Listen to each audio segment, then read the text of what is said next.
Very good morning dear students. उम्मीद है आप सब खैरियत से होंगे। हम आज अपना नेक्स्ट ऐसे स्टार्ट करने वाले हैं titled whistling of birds which is written by W.H. Lawrence. Lawrence is a famous novelist and essayist.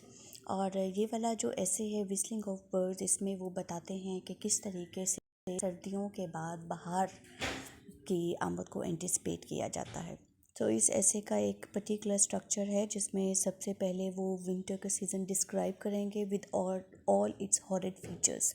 यानी विंटर पर्टिकुलरली रिफ़र कर रहे हैं इंग्लैंड के विंटर को, जो बहुत हार्श एंड हार्ड सर्दी होती है, जिसमें फ्रॉस्ट होती है, जिसमें हर चीज़ ढक जाती है बर्फ़ की तह के साथ। उस विंटर को डिस्क्राइब करेंगे। फिर उसके बाद बताएंगे कि विंटर के बाद जब बाहर की आमद होती है, जब स्प्रिंग सीज़न आने वाला होता है, तो तब उस माहौल में, उस घुटन ज़दा माहौल में किस तरह से तब्दीलियाँ और रंग बिखर जाते हैं। इस ऐसे को हम एक सिंबॉलिक लेवल पर भी डील करते हैं। ये ऐसे एक बहुत सिंबॉलिक ऐसे है। सिंबॉलिक हम एक ऐसी चीज़ को बोलते हैं जो किसी चीज़ की अलामत के तौर पे पेश की जाती है।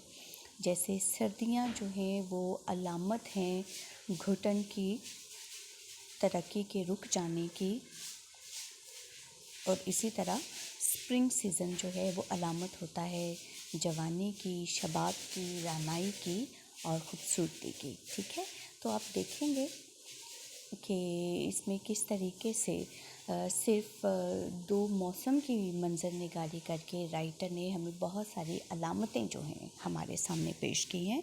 हम जैसे जैसे टेक्स्ट को पढ़ेंगे उनको देखेंगे। So let's start. The frost held for many weeks until the birds were dying rapidly. Frost, जो thin film of ice है, fell for many weeks, बहुत हफ्तों तक होती रही है। Until the birds were dying rapidly, यहाँ तक कि birds बहुत तेज़ी से मरना शुरू हो गए। Everywhere in the fields and under the hedges lay the ragged remains of lapwings. जहाँ भी देखते हैं हद नज़र, फील्ड्स में, हेजेस के नीचे, हर जगह पे हमारे पास रैग्ड रिमेन्स, बची खुची लाशें जो पड़ी हुई हैं, लैपविंग्स। अब यहाँ पे बर्ड्स का जिक्र हो रहा है, बर्ड के नेम बताए जा रहे हैं। लैपविंग्स, स्टर्लिंग्स, थ्रशेस, रेड विंग्स, यानी ये तमाम टाइप के बर्ड जो इंग्लैंड में पाए जाते हैं, उनकी लाशें बिखरी हुई हैं। Innumerable ragged bloody cloak of birds, innumerable, अनगिनत खून में लिपटे हुए उनके जो हैं ढांचे पड़े हुए हैं बर्ड्स के। When the flesh was eaten by invisible beast of prey, जहाँ पर उनका फ्लैश, उनका गोश्त जो है was eaten by invisible beast of prey, कुछ ऐसे शिकारी जानवरों ने खा लिया है जो इनविजिबल हैं, जो दिखाई नहीं दे रहे। ठीक है, क्या आपने इससे पहले विंटर की इतनी हॉरिफिक पिक्चर कहीं देखी होगी, विजुअलाइज की होगी? तो देखिए, तो व्हाट डू यू सी? ताहद नज़र बर्फ़ फैली हुई and carcasses of blood, carcasses of birds, bodies of birds that whose flesh has been eaten. So थोड़ा सा मैंने इस सीन को ब्लर कर दिया because it was such an आईसोर। इसको देखना और ऐसी विंटर को देखना जो है it's very painful. Because it is winter season, the frost is huge, cold is unbearable, therefore the birds can't stand it and ground is littered with their dead bodies. अब यहाँ पे जो बर्ड्स जो हैं वो मेंशन किए गए हैं, डिफरेंट टाइप के बर्ड्स हैं, जैसे रेड विंग, इसकी पिक्चर है आपके सामने, थ्रेशीज इसको बोलते हैं, दिस इज स्टारलिंग, और ये बर्ड लैपविंग। अब इसको लैपविंग क्यों बोला जाता है? Because the specific Flutter sound of its wing, it's called lapwing. ऐसे का फर्स्ट इंट्रोडक्टरी पैराग्राफ ही आपको बता देता है कि विंटर्स किस कदर क्रूअल पेश की गई हैं और कैसा एक हॉरिड सीन क्रिएट किया गया है। Moving on to next paragraph. Then quite suddenly one morning the change came, और फिर एक सुबह अचानक से तब्दीली आ गई। The wind went to the south, came off the sea, warm and soothing. South से आने वाली हवा जो समंदर की जानिब से आ रही थी वह वार्म, वो अचानक से थोड़ी सी गर्म महसूस हुई, एंड सूदिंग और सुकून देने वाली। In the afternoon there were little gleams of sunshine, और दोपहर के वक्त थोड़ी सी सूरज की रोशनी दिखाई दी and the doves began without interval slowly and awkwardly to coo. और डव्स जो बर्ड थे, जो फाख्ताएँ थीं, उन्होंने विदाउट इंटरवल, बगैर किसी वक्फे के, Aahista Aahista and awkwardly begin to कू, उन्होंने चहचहाना शुरू कर दिया। यानी उस वक्त थोड़ी सी सुबह की गर्म हवा को महसूस करके और सूरज की रोशनी महसूस करके डव्स ने दूर से आहिस्ता आहिस्ता और ऑकवर्डली चहचहाना शुरू कर दिया। अब यहाँ पे awkwardly word is important. Awkwardly का क्या मतलब है? जब एक चीज़ जो है वो थोड़ी सी मिसफिट होती है किसी जगह पे। अब डव जो हैं, चूँकि वो विंटर का एक लंबा हॉरिड पीरियड गुजार कर आई हैं और आज अचानक से उनको थोड़ा सा स्प्रिंग के आसार नज़र आना शुरू हुए हैं, लिहाजा उसको सेलिब्रेट करने के लिए उन्होंने चहचहाना तो शुरू कर दिया है, लेकिन उनकी इस चहचहाहट में एक गैर यकीनी है, एक बेयकीनी किसी कैफियत है कि आया वो जिस बहार की आमद को महसूस कर रही हैं, क्या वो वाकई है या फिर उनकी खाम ख्याली है। लिहाजा उनके चिर्पिंग में भी आपको एक ऑकवर्डनेस नज़र आती है। The doves were cooing though with a labored sound. Doves अगरचे कि चहचहा रही थी, लेकिन विद अ लेबर्ड साउंड, एक ऐसी आवाज़ जो आप लेबर्ड, जो आप बड़ी मुश्किल से निकालते हैं, क्योंकि उन्होंने इतनी तकलीफ़ दे सर्दियों का वक्त गुजारा है। As if they were still winter stunned, और उनकी आवाज़ें ऐसे जैसे अभी तक वो विंटर स्टंट, वो सर्दियों से खौफज़दा हैं, सर्दियों से लर्जा हैं। Nevertheless all the afternoon they continued their noise in the mild air. बहरहाल तमाम साह पहर वो उस हल्की हवा में चहचहाती रहीं। Before the frost had thawed off the road, जब तक फ्रॉस्ट जो थी वो सड़कों पर से थॉड ऑफ, जब तक वहाँ से हट नहीं जाती। At evening the wind blew gently, शाम के वक्त हल्की सी हवा भी चलना शुरू हो गई। Still gathering a bruising quality of frost from the hard earth, लेकिन अभी तक उसमें उस हार्ड अर्थ, वो वाली अर्थ जो बर्फ़ की तह की वजह से सख्त हो गई थी, अभी तक उनकी उस आवाज़ों में वो ब्रूजिंग क्वालिटी थी।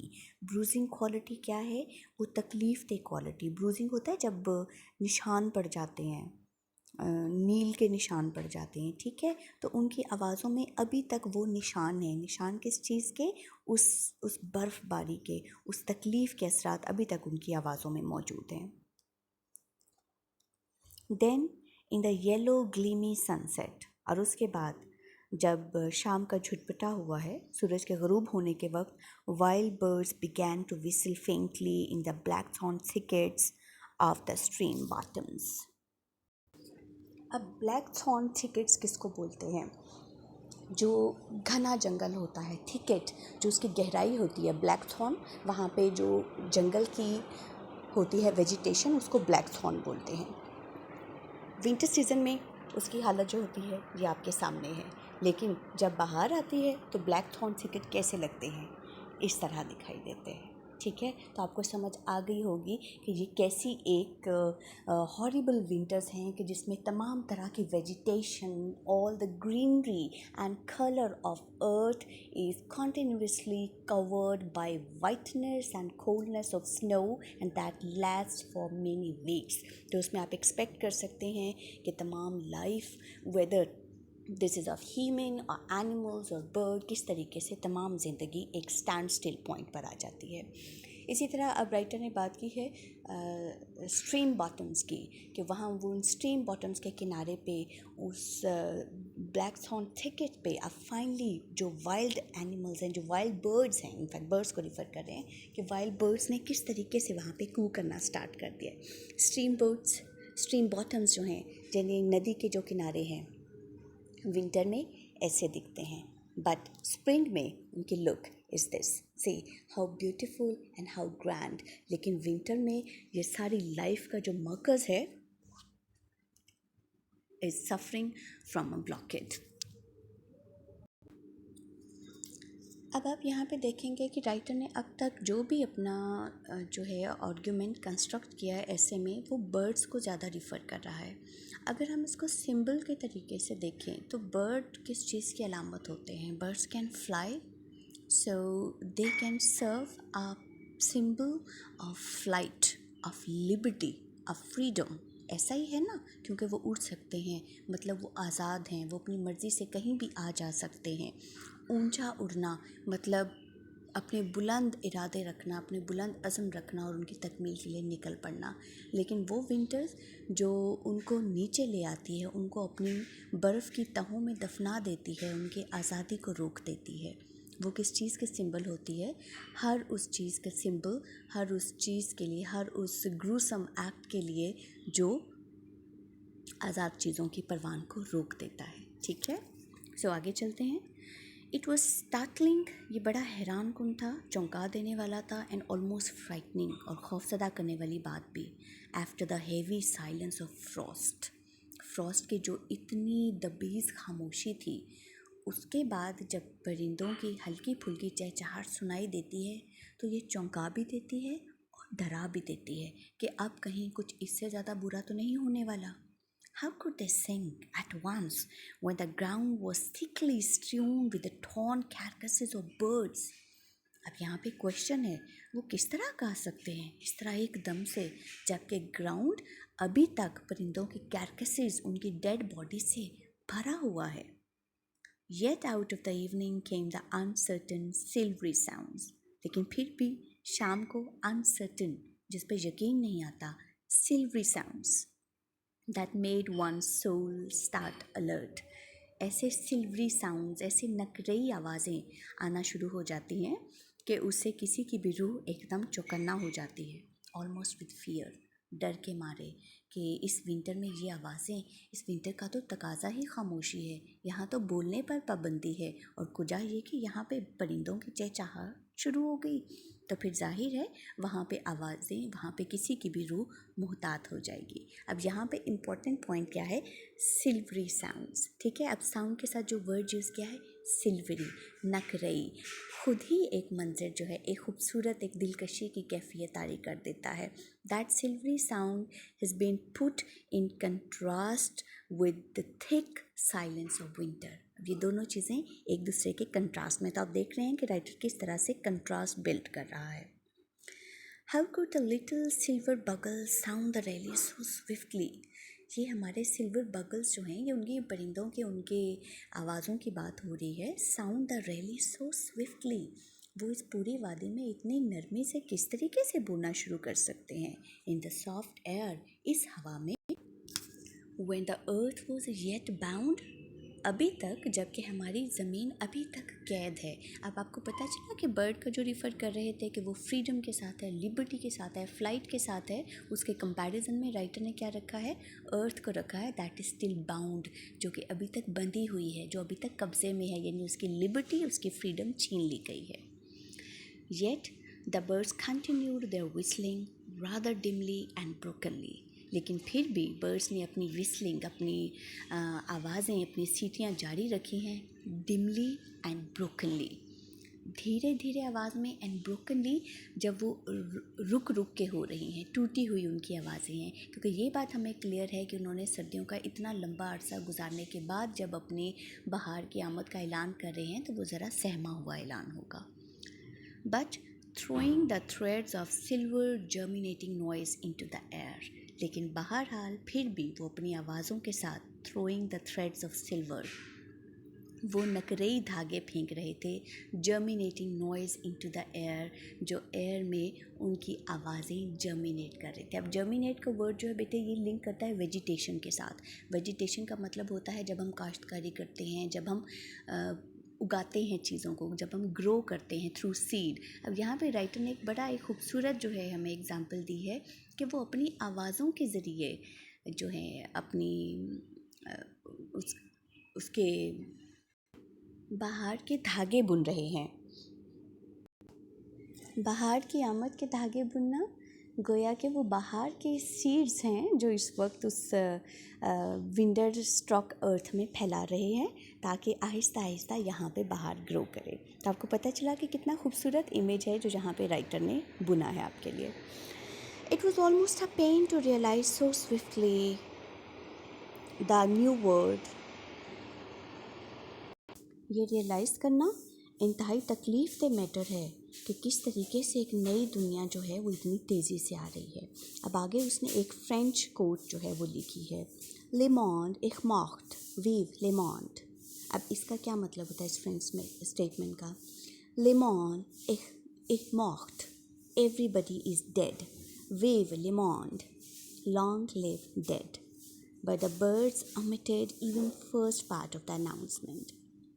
अब बर्ड के अनाउंसमेंट से लग रहा है कि जैसे वो ये बोल रहे हैं, लेकिन उन्होंने इस अनाउंसमेंट का फर्स्ट पार्ट ओमिट कर दिया है जिसमें था कि एवरीबॉडी इज़ डेड, ले monde ich mocht। ये बात उन्होंने नहीं की, लेकिन सुनाई ऐसा दे रहा है जैसे बर्ड्स कह रहे हैं vive le monde, long live dead। यानी वो तमाम बर्ड्स, उनके कंपेनियंस, उनके पेयर्स जो इस तलख सर्दी को बर्दाश्त ना करते हुए अपनी जानें दे चुके, वो उनके लिए दुआएं कर रहे हैं। Their cry was only a faint, blind, fecund wave। और उनकी जो आवाज़ें हैं, बर्ड्स का जो शोर है, वो सिर्फ एक फेंट, एक हल्का सा ब्लाइंड फेकंड वेव, वो एक उनका रिवाइवल है। फेकंड बोलती है एक ऐसी चीज़ को जो जरखेज़ होती है, जिसमें इतनी कैपेसिटी होती है कि वो नई वेजिटेशन को कल्टीवेट कर सके, किसी चीज़ को उगा सके। तो इतनी ज़्यादा सर्दियों के बावजूद जिस तरीके से वो लॉन्ग लिव कर रहे हैं अपने उन तमाम डेड कंपेनियंस को, इसका मतलब कि अभी तक उनकी उन लागर आवाज़ों में एक नई ज़िंदगी को जन्म देने की ताबनाकी मौजूद है जो नज़र आ रही है। So there is another world, the winter is gone. अब एक नई दुनिया शुरू हो चुकी है, विंटर जा चुकी है। There is a new world of spring. अब बाहर की एक नई दुनिया है। The voice of the turtle is heard in the land. अब ज़मीन में टर्टल की आवाज़ भी सुनाई देने लग गई। But the flash shrinks from so sudden transition.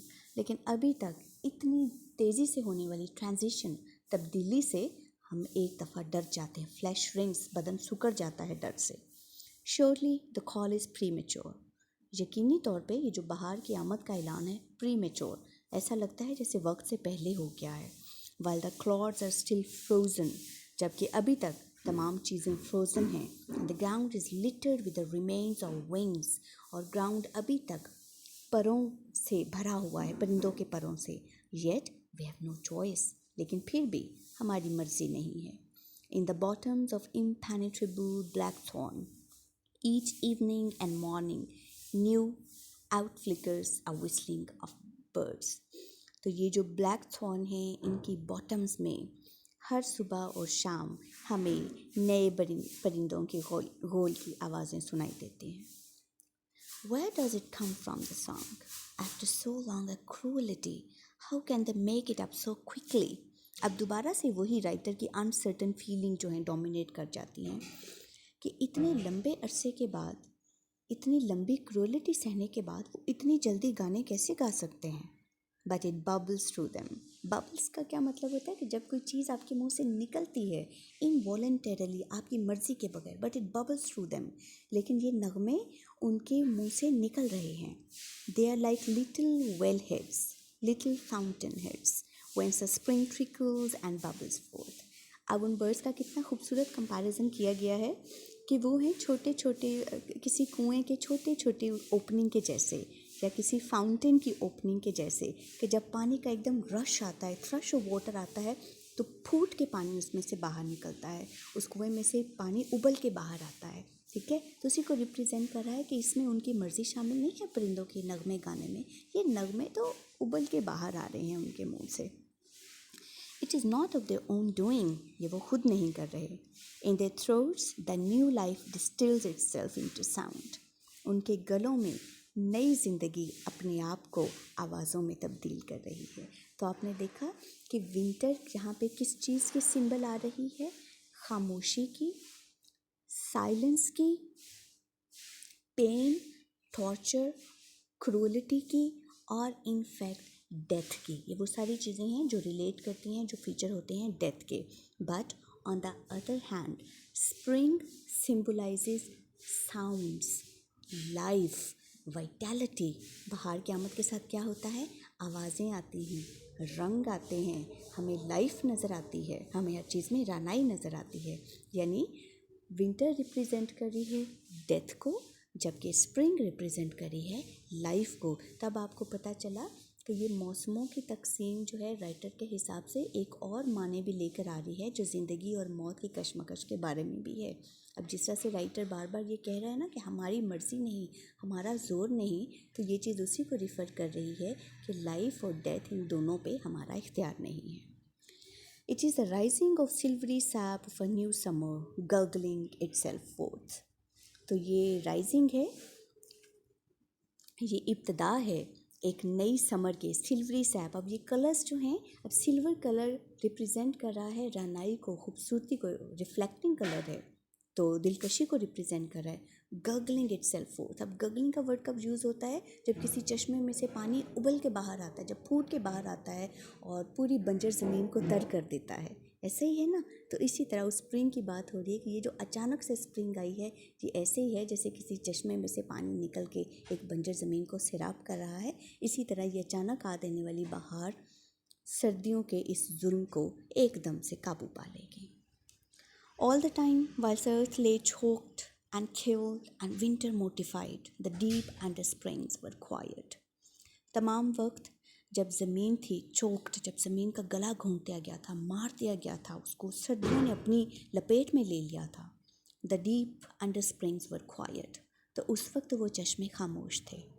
They only wait for the ponderous encumbrance of the old order to give way. लेकिन वो इंतज़ार कर रहे थे ponderous encumbrance कि कब अब एक नए हमला आवर होते हैं। ponderous जो सोच विचार करके हमला आवर होंगे, ओल्ड ऑर्डर पुराने निज़ाम के, कि वो अपना रास्ता लें, yield in the thaw, और वो इस सर्दी को yielding उस पर काबू पा लें। and there they are, और वो आ चुके हैं। a silver ram at once, एक नकरई हमारा जो सल्तनत है वो वापस आ चुकी है। जितने अरसे यहाँ पर सर्दियों की हुक्मरानी रही है, ये पानी के चश्मे खामोश क्यों रहे हैं? क्योंकि वो उस पुराने निज़ाम का इंतज़ार कर रहे थे, जो कि इस कायनात में हमेशा से लागू है कि एक मौसम के बाद दूसरा मौसम ज़रूर आता है, कि मौसम ज़रूर बदलते हैं। तो वो सिर्फ अपना वक्त आने का इंतज़ार कर रहे थे कि जिस वक्त उनका वक्त आएगा उस वक्त फिर हर जगह उन्हीं की हुक्मरानी होगी। Under the surge of ruin, unmitigated winter, lies the silver potentiality of all blossom. Under the surge of ruin, इस तबाही के नीचे, unmitigated winter, वो विंटर जो अभी तक ख़त्म नहीं हुई है, उसके नीचे lies the silver potentiality of all blossom. वहाँ पर तमाम ब्लॉसम, तमाम शगुफ़ों की जो उनकी पोटेंशियलिटी है, उनकी हरारत, उनकी जान, उनकी ज़िंदगी उसी तरह बाकी है। यानी बहार ख़त्म नहीं हुई, ज़िंदगी ख़त्म नहीं हुई, ये चीज़ें अपनी जगह पे मौजूद हैं। फ़र्क सिर्फ ये है कि बहार के ऊपर सर्दी ने अपनी हुक्मरानी की तह बिछा दी और इसी तरह ज़िंदगी को मौत ने आ घेरा। लेकिन इन चीज़ों के नीचे ज़िंदगी, रानाई और दिलकशी उसी तरह बाकी हैं जो अपने वक्त का इंतज़ार कर रही हैं। One day the black tide must bend itself and fade back. तो ये जो एक सियाह लहर आई है, एक दिन ये खुद को लपेट भी लेगी और ख़त्म भी हो जाएगी। Then all suddenly appears the crocus hovering triumphant in the rear, and we know the order has changed. और फिर जो अचानक से हमें नज़र आएगा वो हमें क्रॉकस नज़र आएंगे। अब क्रॉकस जो हैं ये वेजिटेशन है, ट्रीज़ हैं, जिनके बीज जो हैं वो हम देखेंगे कि वो हर तरफ चार तरफ उड़ रहे हैं। And we know the order has changed, और तब हमें पता चल जाएगा कि वर्ल्ड ऑर्डर बदल चुका है। अब सर्दी की हुक्मरानी ख़त्म हो चुकी है, अब टेरर जो है वो ख़त्म हो चुका है। There is a new regime, sound of a new wave, और अब एक नई सल्तनत है, एक नई रियासत है, और हर जहाँ पे आवाज़ें आएंगी लॉन्ग लिव, यानी डेथ की आवाज़ें रिप्लेस हो जाएंगी लाइफ की आवाज़ों के साथ। तो बेटे आज हम बस यहाँ तक पढ़ेंगे। इतना पार्ट पढ़कर आपको पता चला कि इसमें राइटर ने सिर्फ आपको विंटर सीज़न और स्प्रिंग सीज़न की ही तर्जुमानी नहीं की है, बल्कि इन लफ्ज़ों के नीचे बड़े गहरे मतलब छुपे हुए हैं। कि विंटर रिप्रेजेंट कर रही है डिस्ट्रक्शन को, डेथ को, टॉर्चर को, जबकि स्प्रिंग रिप्रेजेंट कर रही है लाइफ को, लग्जरी को, एन्जॉयमेंट को, फ्रीडम को, लिबर्टी को, और वो सारे पैरामीटर्स जो कि ज़िंदगी के लिए ज़रूरी होते हैं, स्प्रिंग उसको रिप्रेजेंट कर रही है। दूसरा व्यू पॉइंट जो राइटर इस्टेब्लिश करना चाह रहा है वो ये कि कोई भी ऑर्डर हमेशा नहीं रहता, और एपेरेंटली ऐसा लगता है कि अगर एक रिजाइम चल रहा है तो दूसरा रिजाइम बिल्कुल ख़त्म हो चुका है, जबकि हकीकत इसके बरअक्स है। अगर विंटर मौजूद है उसका ये मतलब नहीं कि विंटर के नीचे उसकी दबेस तहों में बहार नहीं छुपी। बहार वहाँ पे मौजूद है, वो सिर्फ अपनी आमद के लिए असल वक्त का इंतज़ार कर रही है। तो यही व्यू पॉइंट है जो राइटर बताना चाह रहा है कि वर्ल्ड ऑर्डर चेंज होता है, चीज़ें बदलती हैं। एक रिजाइम के बाद दूसरे रिजाइम का आना जो है वो एक नागुज़ीर नेचुरल अमल है जिसने होके रहना होता है। तो अगरचे वो अनसर्टेन है, वो थोड़ा सा डाउटफुल है परिंदों के चहचहाने पे, गर्म हवा के चलने पे, क्योंकि वो इसके लिए तैयार नहीं है। लेकिन ये एक ऐसा वर्ल्ड ऑर्डर है, ये एक ऐसा निज़ाम है जिसने होके रहना है, जिसने अपने आप को साबित करके रहना है। तो वो अनसर्टन है, लेकिन फिर भी उसका दिल ना चाहते हुए भी परिंदों के उन नगमों के साथ झूमने को चाहता है। ठीक है बेटे, यहाँ तक आप पढ़ेंगे। अब आ जाते हैं थोड़ा सा आपके एग्जामिनेशन व्यू पॉइंट की तरफ। आपने इसका एक क्वेश्चन प्रिपेयर करना है कि how has the writer presented winter in this essay. Writer ने इस एसे में विंटर की तस्वीर किस तरह खींची है। इसका आंसर आप अपनी बुक से जो भी आपके पास आपका हेल्पिंग मटेरियल है वहाँ से आप याद करेंगे, और उम्मीद है कि इस ऐसे को इतना पार्ट को समझने के बाद आपको विंटर को डिस्क्राइब करने में बिल्कुल भी मुश्किल नहीं आएगी। कोई क्वेश्चन हो तो आप मुझसे पूछ सकते हैं। See you tomorrow, take very good care of yourself.